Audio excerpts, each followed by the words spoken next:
Hello and welcome everyone. So I'll be explaining Codechef problem, Codechef starters, div 2, div 3, div 4. Starters, I would say round number 46, I guess. Yeah, round number 46, and the problem name array sorting. That's what I'm gonna try to explain you how to solve it. So basically, in this problem,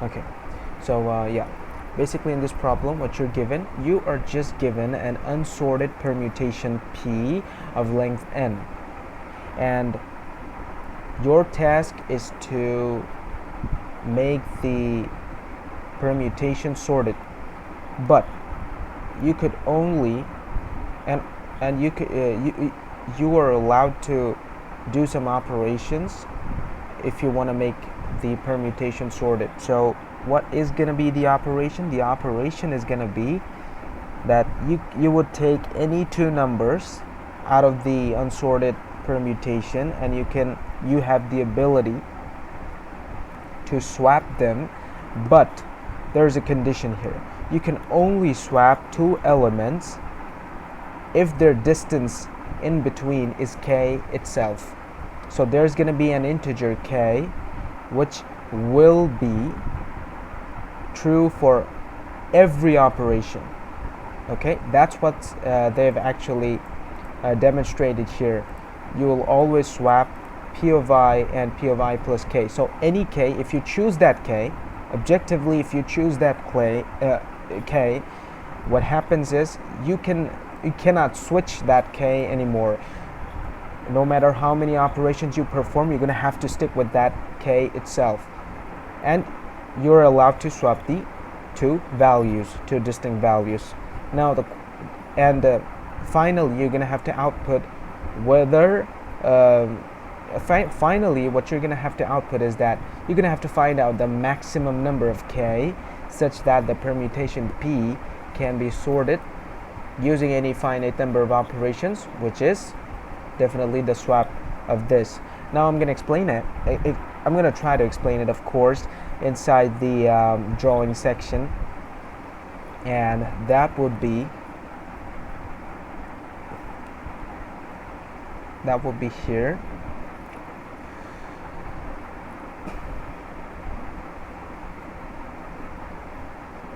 Okay, so yeah, I've already written something here just to save some amount of time.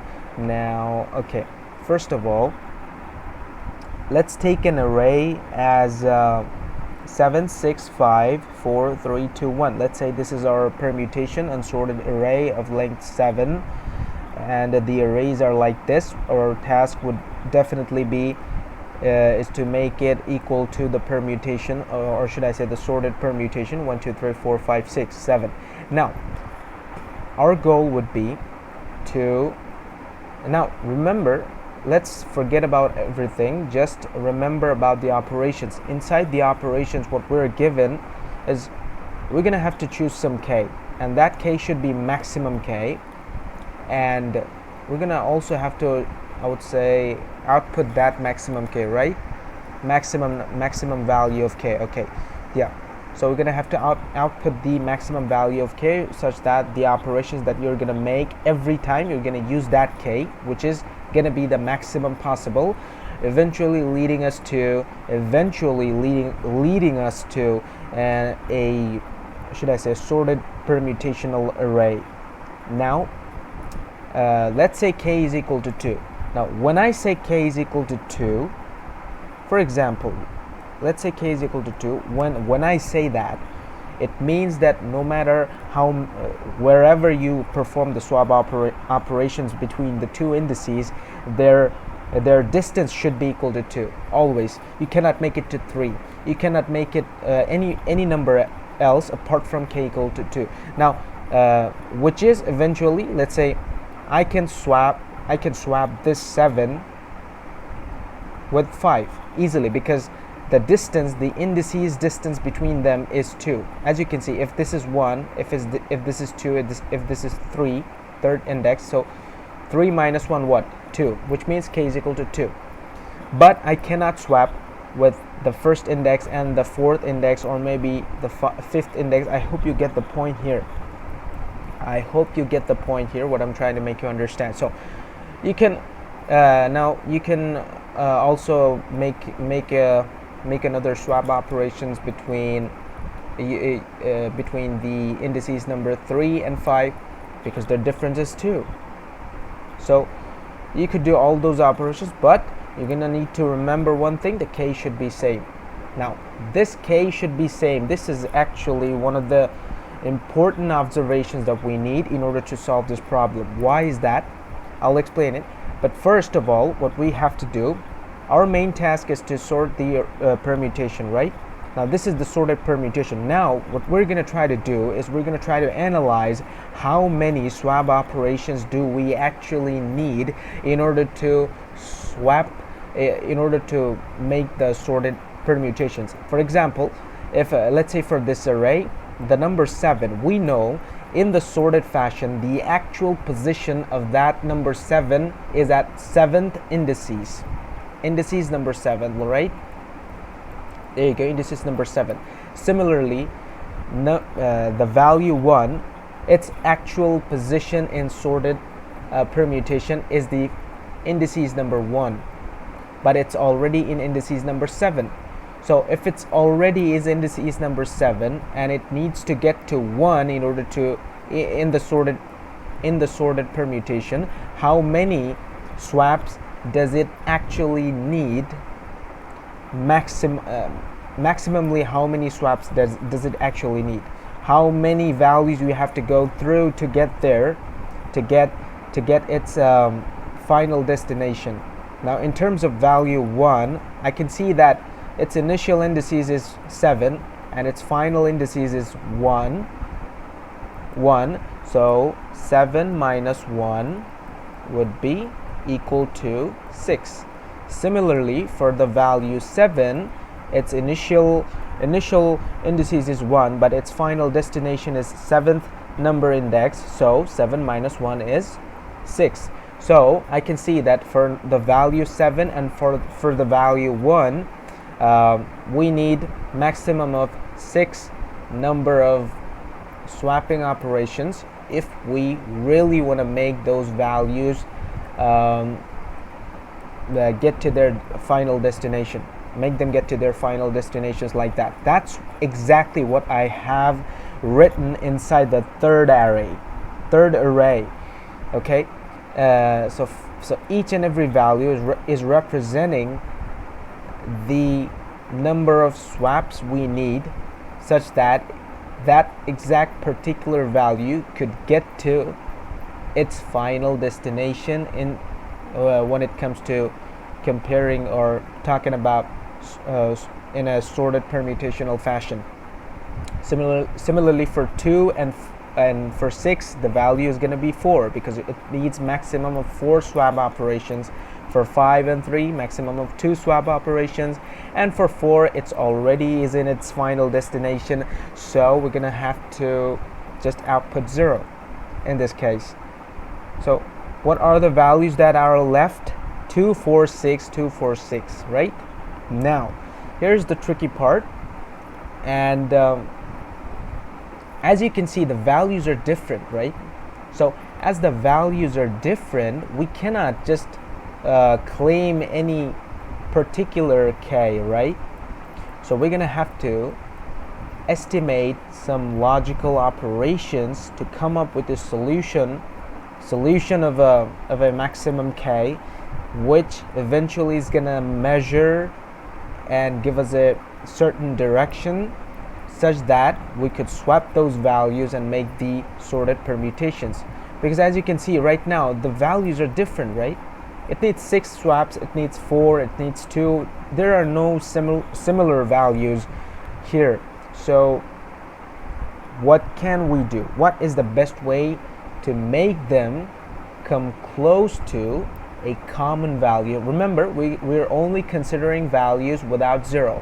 because the value 0 is actually demonstrating that value is already in its final destination, we won't be counting that particular value. Now you need to understand that we won't be counting that particular value where the array value is equal to 0. So we're only like considering values which are not 0.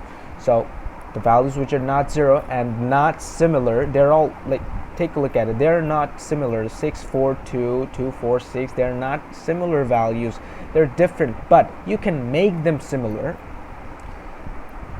There's one operation which directs you to make it a similar sort of fashion. Now what is that? Now I'm claiming that you will do a GCD operation. Now why is it GCD we're gonna do? Because GCD makes sure that, as you can see, if I do a GCD operations of 6 4 and 2, and it will, the GCD operation would be 2, right? If I do the GCD operations of, why am I doing the GCD? First of all, because I want every value to be in its final destination. So I need a common value which is applicable for everyone. Now you might say, okay, you were telling me that the GCD will always be the answer, will always be the maximum K. Of course. Why is that? Because GCD combines every value. It has the common attributes of every value swapping operations. Why is that? It's because, as we have found out, 2 4 and 6, these three numbers GCD is 2. I can also do 6 swaps. Take a look at it. I have what? Like for the value of 6. Now you can say that, okay, 6 and 2 are not equal. Well, they're not equal, but I can make them equal is by 2, 2, and 2. As you, I hope you understood what I'm trying to make. What I'm trying to make you understand here, because my K should be similar. My K should be same. That's exactly why I'm doing the GCD operation, such that it maintains maintains the operations for every value. So instead of going for all the 6th operation all at by ones, all the 6th distance of swap all by 1, or instead of making K equal to 6, because 6 won't fit for 4 and 2, we're making K equal to 2, because we can do K equal to 6. What K equal to 6 does, we can do that using K equal to 2, and K equal to 2 is a uniform value which is maintainable for every value here apart from 0, of course. So if I talk about 4, I could do 2 swaps. I could do K equal to 2 distance. I could go K equal to 2 distance and then another 2 distance and make it possible. 2 plus 2 equal to 4.